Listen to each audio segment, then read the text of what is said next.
How to activate USAA debit or credit card. If you'd like to do so in today's video, we will be guiding you through the steps. So without any delay, let's just get started. So you can head over and follow up these steps. If you would like to do that online, you can basically go ahead and visit the USAA website that I showed earlier.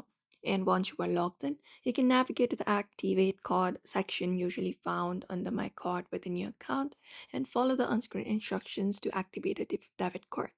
You can also activate your card through the USAA mobile app, or we can even do that by phone activation.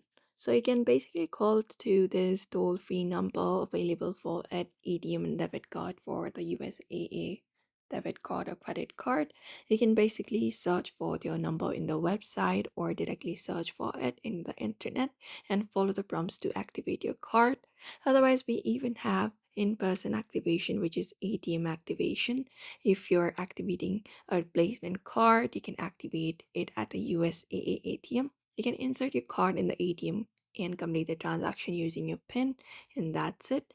And after activation, you can set or change your PIN through the USAA website or mobile app.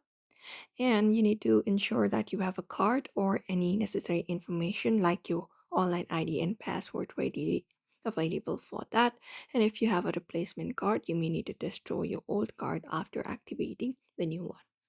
So, therefore, you may also follow up these steps if you would like to activate a USAA debit or credit card.